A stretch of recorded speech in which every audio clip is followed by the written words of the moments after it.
bir yil burun Xitoy turmusida noma'lum kasal bilan shahid bo'lgan Nurtay Tursunning hadisi uning uchun videolik guvohlik berdi. Nurtay Tursun 1978-yili G'uljada tug'ilgan bo'lib, 1997-yildagi G'ulja qirg'inchiligidan keyin ilgari oxiri bo'lib 12 yil Xitoy turmusida yotgan. Oxirgi qitim 7 yillik kesilgan va Urumchi 4-turmaga qamalgan. Hadisi uning bilan har oyda ko'rishib kelayotgan bo'lib, jazo o'tayotgan 4-yilisi soqchilar uni tuyuqsiz chaqirtib, inisining kasal bo'lib qolganligini aytdi. U 2-oy mezgili bo'lib, havo sovuq edi. Lekin uning inisiga nefis bir qat raxt ortilib qo'yilgan bo'lib, u beshidan yaralangan bo'lsa-mu, soqchilar va doktorlar uning sababini aytib bermagan.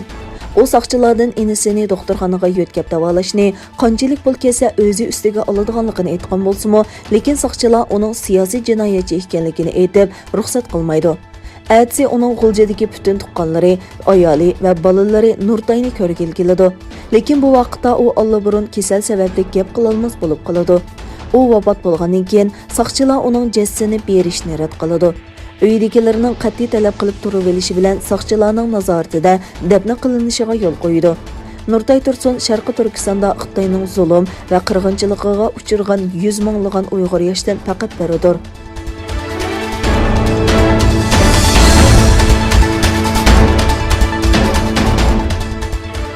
Yaponiyənin ən çox pomidor qiyamı şirkəti Kagome, Şinjan pomidorini import qilishini to'xtatib, Xitoyning Uyg'urlarni xo'rlishi sababli Sharqi Turkistonda ishlab chiqarilgan mahsulotlarni import qilishni to'xtatgan g'arb shirkatlarining safiga qo'shilgan.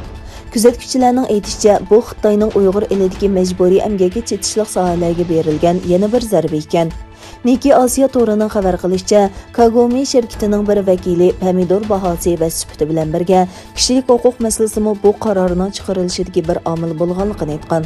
Kagome shirkati Uyg'ur masalasi tufayli Xitoy bilan savdo qilishni to'xtatgan Yaponiyadagi tunji cho'ng shirkat deb qaralmoqda. Kuzatuvchilarning aytishicha, atalmish Şinjan pomidori Kagome mahsulotlarining 1%ga yetmasa-mu, biroq uning qarorining simvollik ahamiyati zo'r ekan. Kagome shirkati bu qarorning Yaponiya bosh ministri Yoshihide Suganing 16 aprel Amerikada ziyoratda bo'lishining oldida e'lon qilingan.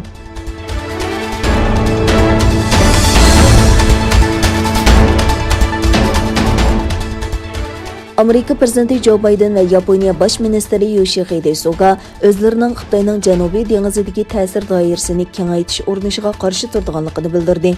Amerika prezidenti Joe Biden vazifaga o'tirgandan keyin Washingtonda kutib olgan tunji chet ellik rasmiy mehmon bo'lgan Suga Xitoyning Janubiy va Sharqiy dengizidagi hozirgi holatni zo'rlik bilan o'zgartirish faoliyatlariga qat'iy qarshi turganligini bildirdi.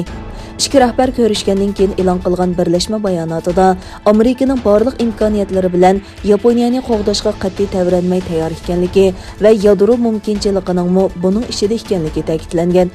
İki rahbar yana Sharqi Turkiston va Hong Kongdagi kishilik huquq dafsandichiligidan andisha qilganligini bildirdi.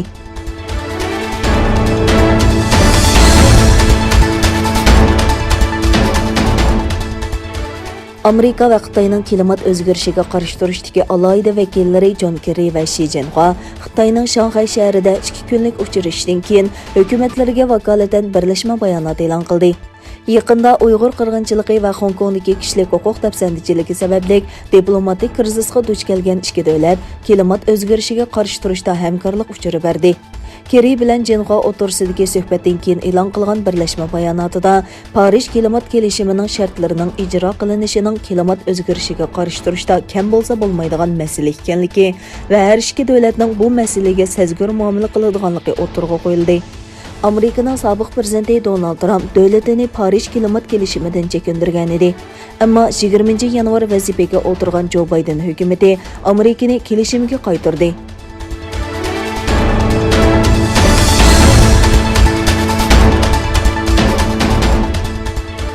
Rossiya Tashqi ishlar ministrligi Amerikaning sobiq va yangi hukumat amaldorlarini o'z ichiga olgan 8 yuqori darajalik amaldorning bu davlatga kirishining cheklanganligini e'lon qildi.